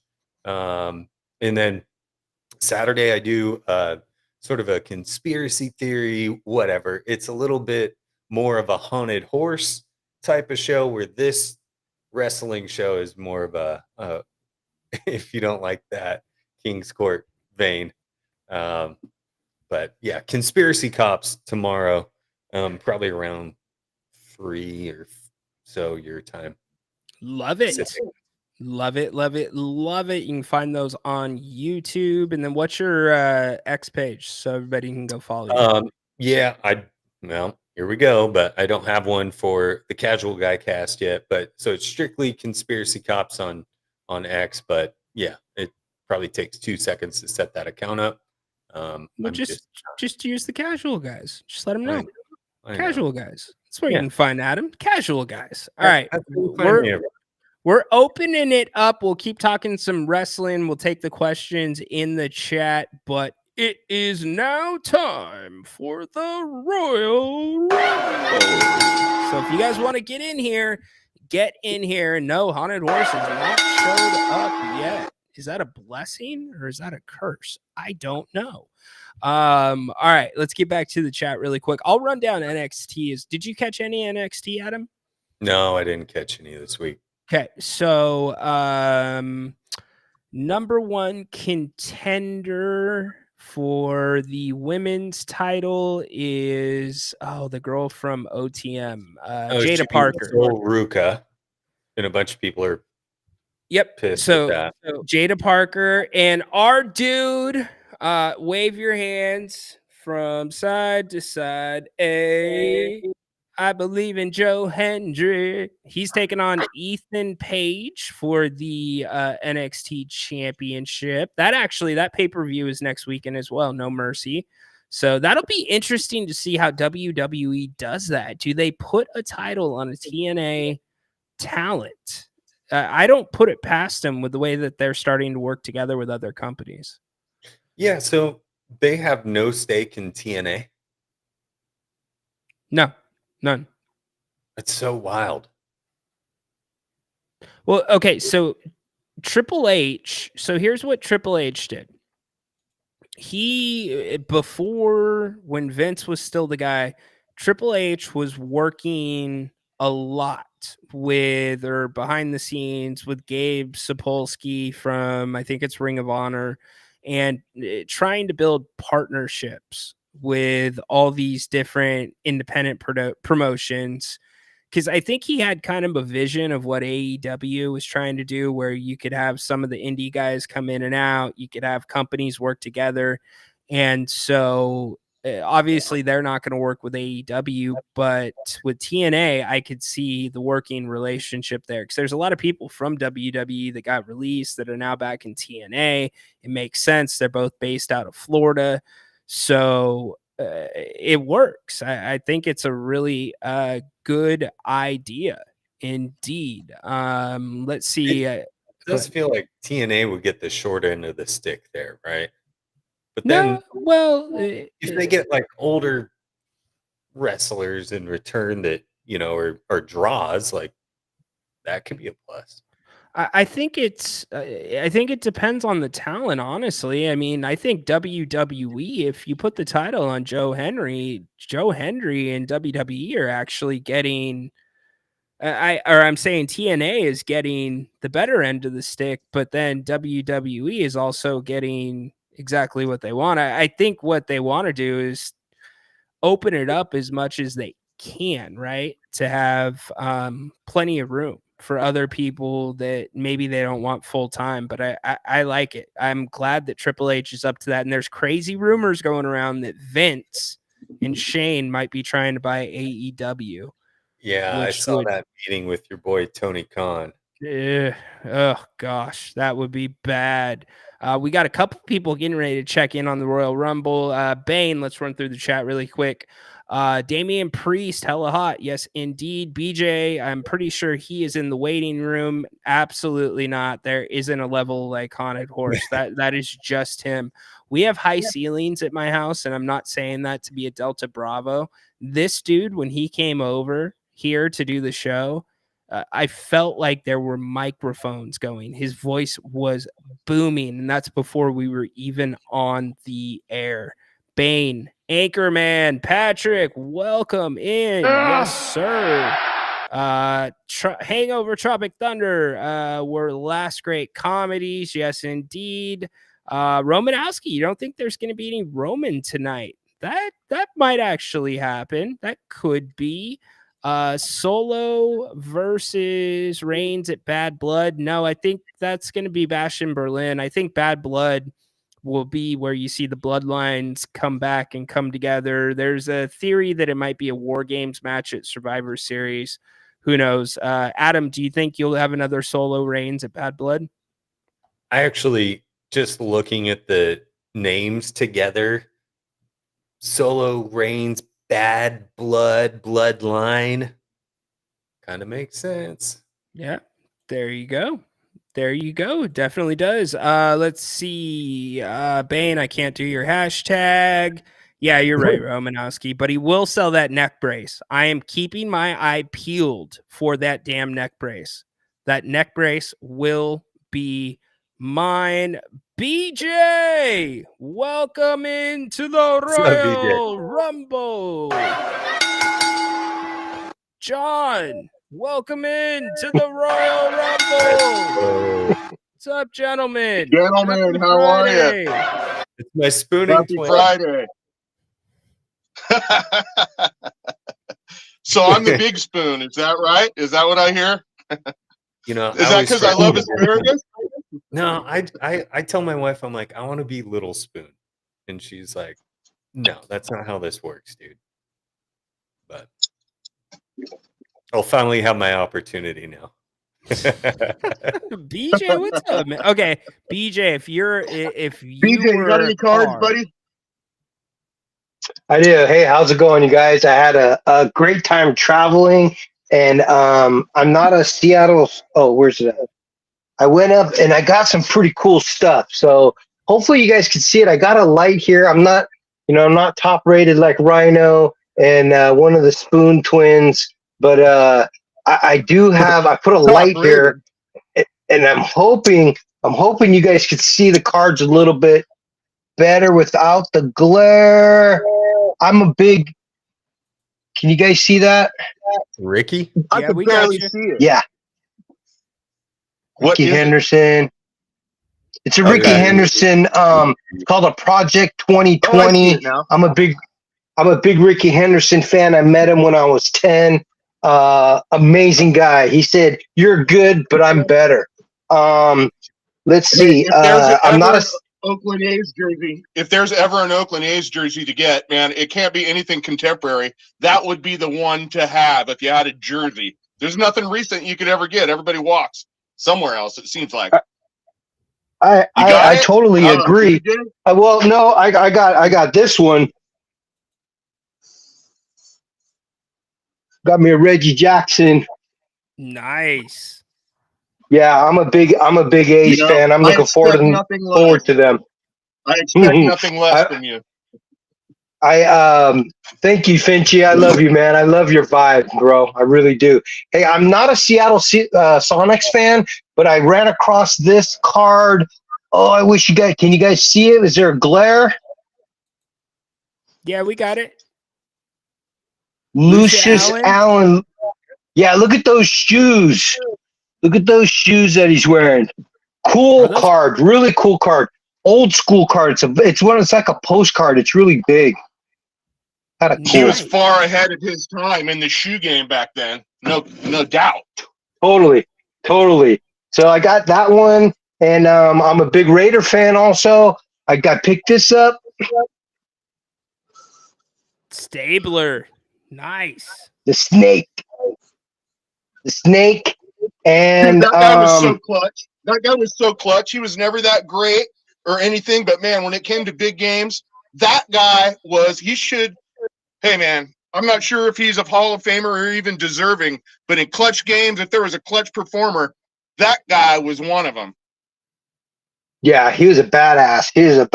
And then hopefully you guys could see this. No way.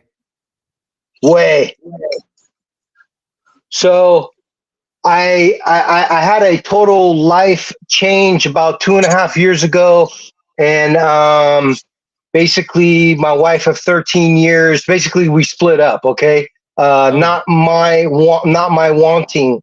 And all my stuff was put in totes and boxes and in a storage. I went through those about a week and a half ago, and I found all of my most amazing things, and I was really looking for this. I'm a big I went to a lot of games in Candlestick Park. Willie Mays was a icon, and this is a signed autograph, and it's even authenticated right there. So I'm going to take a couple of these things out to go see our guy, the real card guy, and go see Emran. And I'm a big Bay Area guy, so this is one of my favorites right here. Rick Barry signed rookie card with that with the red, white, and blue ball. Free throw too. Yeah. They should bring that back, huh? I would like to see that. I wonder how much play that would get on ESPN. Our team, the Kings. I wish our team, the Kings, would have been shooting free throws underhanded nearly half of last year. All right, we would have. Come on, we couldn't have done much worse, right? I agree. Or John Barry, anybody on the program, they will agree to that. The thing with free throws. Hey, Baki, how you doing, brother? Nice to see you, my man. Brother. How are you? The thing with free throws, it's I know we have some basketball players on the line. I know Ryan played. I played up to a higher level also. The thing with free throws, you have to do the same thing all the time.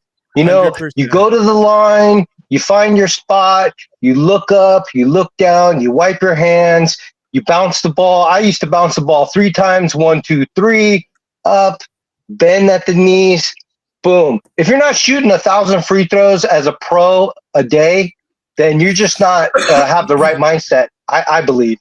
I think if that's your job, the Kings, if they want to get into the second round, I think they're going to have to shoot at least 85% free throws. It's just the way it's got to be. I mean, listen, BJ, DeMar DeRozan is going to help our team with that immensely, I believe. And not only just because he already shoots them well. Look, guys are going to look at what he does. Keegan especially, that guy, he already shoots decent free throws. I can't wait to see how good a free throw shooter he is going to be. Keegan he is still developing, in my opinion, man. And that was our demise last year. That was the Kings' demise last year. People could say it was defense or this or that, but dude, come on. So when we sit back a year from now and we're getting ready for the 25-26 season, I don't think free throws are going to be the biggest impact that DeMar DeRozan has on this team. I'm gonna make it. I'm gonna I make the don't prediction either. now. It's 100% going to be his passing, his assists. It's gonna be him attracting more attention from the defense, which is going to get Kevin and also going to get Keegan way cleaner looks, the looks that they are used to capitalizing on, and the passing for DeMar is going to be where it's at, in my opinion. Hey, listen I to what agree. that's also going to do. Fox isn't going to have to work as hard because I don't know how many That's my times we've all point. said it. Fox seems like he's freaking dogging it at the end of the game. Sometimes, he's got an extra speed if he really needs it. But all in all, man, when you really do play a lot, this is going to help De'Aaron Fox as well, just for his longevity and through the end of not even an individual game, but after long road trips. Because I guess that's what I really mean. After any time of duration, this is going to help because DeRozan, he is that guy. He can do it. He can play 30 or 40 minutes, and he's going to help. I think mentally too for Fox, like down the stretch, True, Adam. a lot of times like people are, they're trying to shut down Sabonis inside the paint or whatever, and so a lot of that falls on Fox or maybe Monk or whoever. But now you have someone else to lean on when it comes clutch time with DeRozan. No doubt. Baki, what are your thoughts on it? The only thing I'm scared about new players, especially DeRozan, is how he's gonna click with sometimes when Kings play very fast basketball. When the ball goes from one side to another side, so he's not maybe that type of player. So maybe if he's gonna be 20% faster in that ball changing direction, maybe it's gonna be a great season. And I will repeat one more time, I think he can produce the best season ever in his career, even in these years. Hey, one more thing, somebody should wake up C-Dog telling him to get some dogs ready for BJ. I mean, man, somebody's gonna rob you. Get your insurance out. You got to pay that insurance bill. Yeah, wake up, Sea Dogs, and bring the dogs. Now is Sea Dog Corn Dog? Corn Dog takes naps after women's volleyball, and we've already caught Corn Dog sleeping on the program, so he's already got one strike. So I don't know what happened with Corn Dog. Dude, with a guest, BJ. Emran was here. With a guest. And Corn Dog's just like this. BJ, how can you go sleep after women volleybable? I mean, no sleep after. That's for another show. It wasn't enough, guys. That's for another show, Bucky. Good job. I wanted Rick Barry. Did you see his youngest kid or grandkid that was playing in the 3-on-3s for USA? Grandkid. Yeah, and he was throwing the grannies for the free throw. Free throws. I saw it. Bucket shots. Yeah. I saw it. That's kind of why I brought up Rick shooting free throws too. That was great to see. Like I was saying, we got to try it. The Kings should have tried it last year. That was fun. No doubt. All right. Oh, go ahead, BJ. I wanted to say one more thing about Sabonis. I think he's one of the most underrated big men in the game right now, and we all know, especially as Kings fans, that he should have been on the All-Star team. But I think, and I truly believe that when they do that high pick and roll, and they abuse the other team and just use it until they stop them. I am so looking forward to seeing Fox run that. We already know that they do well, and Monk runs it well. I'm really curious to see when DeRozan does that, because not only are they going to have to guard, you're going to have to pick between DeRozan and Sabonis. You got Murray out there, or you got Monk or Ellis, or even the redheaded stepchild Part Dew out there.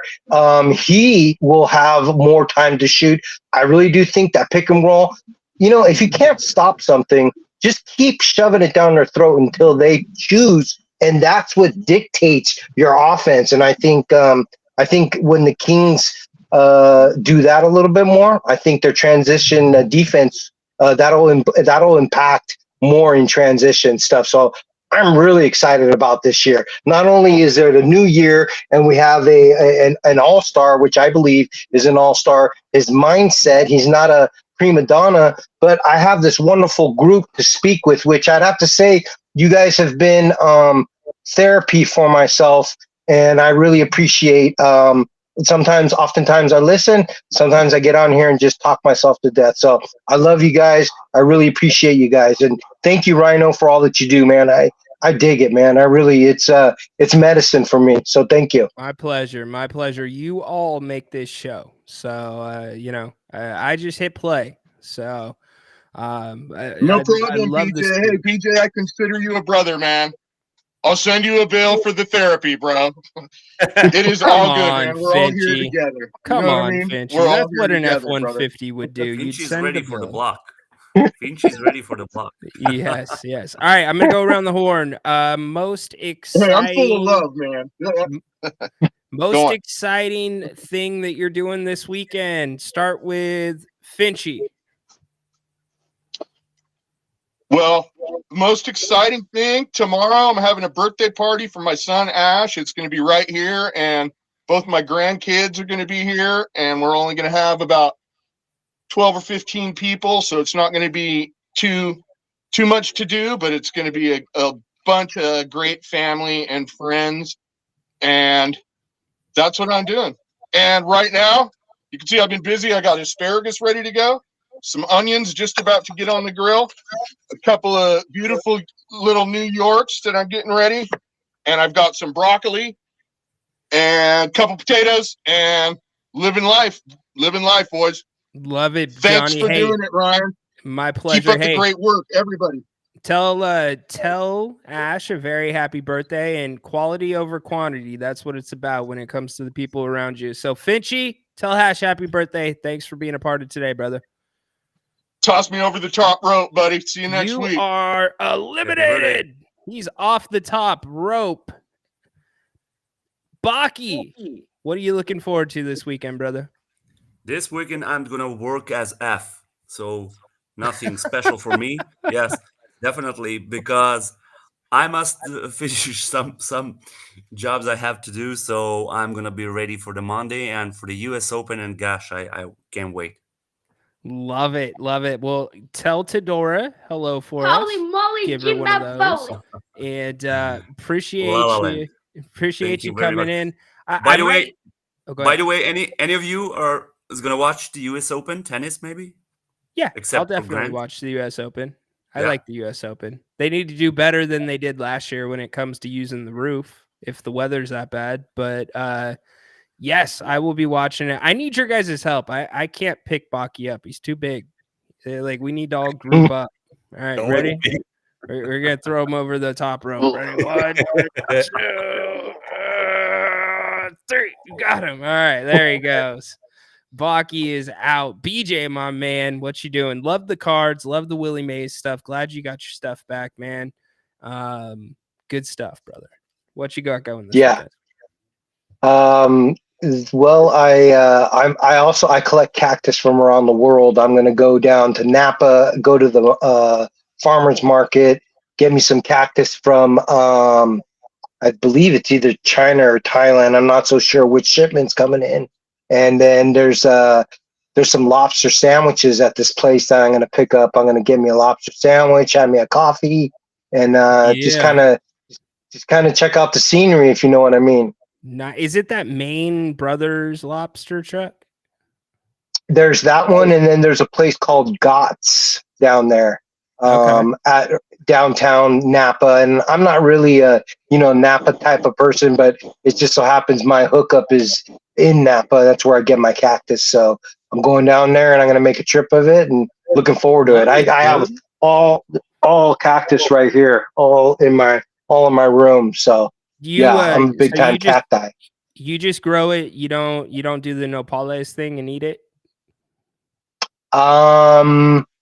you guys are seeing a transformation of BJ, and because of some cacti, I for sure eat them. I've seen things. We'll just leave it at that.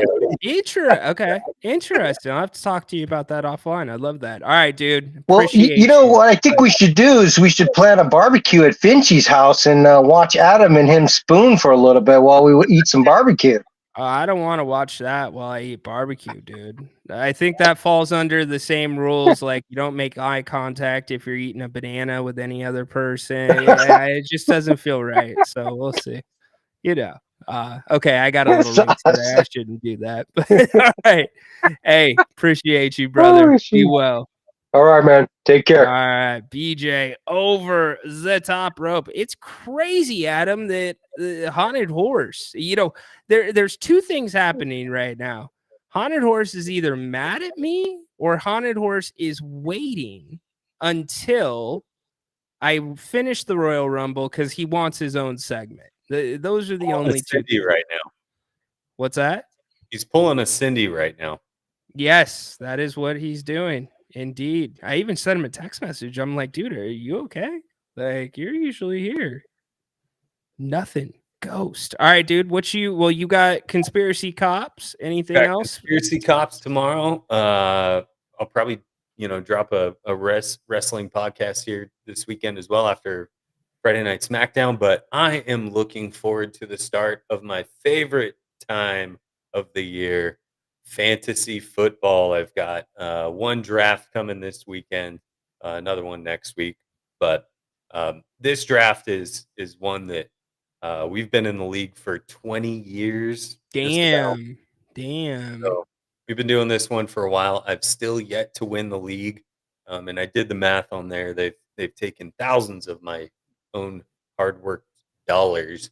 But yeah, we got our draft this weekend. So a lot of us live in different places. So we'll Zoom all together and have a good time. So I love it, dude. Well, good luck, my man. Yes, great job today on the segment. Appreciate you. We'll check out Conspiracy Cops, and we'll probably do. You kind of made me think about that for a second. Sometime next week we'll do a fantasy football day for anybody that is interested. We'll just have a fantasy football day. In fact, I'll see if I can get a fantasy football guy on the show to talk a little bit about this year and expectations. But yeah, that would be a lot of fun. Yeah, heck yeah, we love that stuff. And then we'll coordinate and figure out a day for you to come on the show next week. What's the wrestling podcast called? It's called The Casual Guy Cast. And you can find that on YouTube and Twitch currently.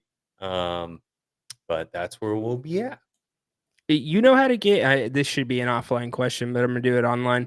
You know how to get your stuff on Spotify and Apple and all that, right? No, I was looking into Spotify this week actually. And so that's where I want to go with it eventually. So you don't do later, you don't do them individually. You do them all at the same time. We'll talk offline. I got some other questions for you too. Okay, cool. With the restream stuff, but yep. You got it, dude. All right, that is Adam. Go check him out. Casual Guy. I'll toss myself out. Yes, you're gone. Peace. He's out of here. Boom. Out of here. Wow, what a fun week it has been. No, we're not ready to go to the closing screen yet. You can take that down. It has been an incredibly fun week. Thank you all. As always, again, thank you for all of your support. Really cool things that BJ said about the show.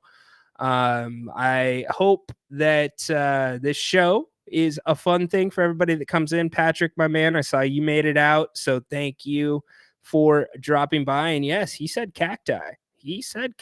So we'll have to learn more about that from BJ another day. Don't forget, speaking of fantasy football, make sure that you get signed up for our fantasy football pick'em league. I know a lot of you are already in there, completely free to join. Third year that we're doing it. You can pick NFL games against the spread versus myself, versus Grant, versus Sea-Dog versus Peter versus Adam versus Haunted Horse versus a ton of other people, Bane, everybody else. I'm going to start not mentioning people. Romanowski, everyone, the family from the King's Court. Most of you are in there. If you're not, get in there now. That is the league ID. That is the password 1011. Don't try to hack my stuff because it will not work. 1011, I don't really use that for anything. Or am I throwing you off, and do I actually use that for something? Ooh, conspiracy. No, we'll see. But no, get into our fantasy league. In fact, the winner this year, $100 gift card. One of the prizes, $100 gift card donated by Jay and Kathy Griffiths. Thank you guys so much for that. And also, there's going to be some other prizes that we have had donated, actually gift cards.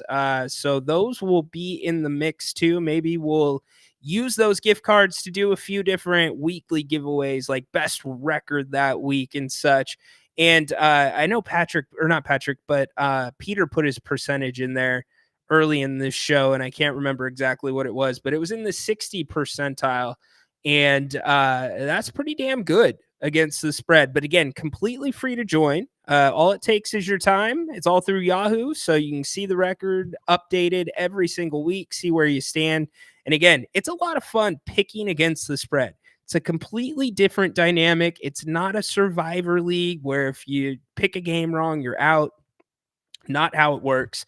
So make sure you get in there. We would absolutely love to have you. And then don't forget, next week, Grant is going to be doing shows at 4 o'clock. So the King's Court will probably only go an hour a show next week, just to make sure that we give enough bumper time to get a drink, get a break, so you can come in and see Grant. After that, you can catch every single show via YouTube on If You Don't Like That, the entire library right there for you. If you're already subscribed, thank you so much. If you're not, make sure you get subscribed, because every pregame, postgame, halftime show over the last 2 years is up there for you. Also, all the special shows that we do, the daily shows, Grant and I, a lot of good stuff. Sean Salisbury is going to be joining the show again for football season. So all the shows from the last couple of years with him are up there as well. So make sure you get subscribed to that, because that is where our entire library content lives. And if you ever miss a show from If You Don't Like That, when it comes to the post games, half times, the shows that Grant and I do together, you can find those on Apple and Spotify. And obviously, Court is in session also on Apple and Spotify podcasts. You can find all of our audio from the King's Court shows, and then also exclusive audio. We do the morning shoot-arounds. As we get closer to the season, those are coming back. Trust me, you do not want to miss out on those. And then also, you get special shows in between that, where I'll go a little bit long form. I'll go maybe an hour, and we'll do some questions and answers. I've been getting a lot of those via email and some on the X, but make sure you're subscribed as well. And you will not miss out. Man, can't believe the week flew by. One more week for the King's Court, and then we are off the first week of September. So let's go strong next week. Let's finish strong. Also, again, make sure Grant's going to be doing shows 4 p.m., not 8 p.m., 4 p.m. Make sure that you are coming to support him as well. College football back tomorrow, week 0. Florida State, Georgia Tech, Dublin, Ireland, NFL preseason week 3. Then you get cut, and it is on to the regular season. You get a week off in between that. But we are less than 2 weeks away from kickoff of the regular season in the NFL. And the reason that we all come together, the Kings, we are so damn close to the Kings coming back. Again, you're going to have training camp opening up late September, media day. Then we're going to have preseason, and it is off to the races. And we will be getting into the 24-25 season, where If You Don't Like That is the place to absolutely be for all of your Kings coverage on game day. Again, our pregame, halftime, postgame shows. Really great stuff. You guys make the show so good. And we're going to be throwing in some extra bells and whistles this year to continue evolving and making it that much better. Tedora, hit it. Holy moly, Jimbaboli. Thank you all again so much. Fun day yesterday with the Malik Monk giveaway. There's going to be a lot more of those coming up in the near future. Go Kings, light the damn beam. All right. One last check. Yes. No haunted horse. Weird. All right. Hope he's okay. Horse, hope you're okay, buddy. All right. Love y'all. Thank you for the support. We will see you on Monday. Court is dismissed.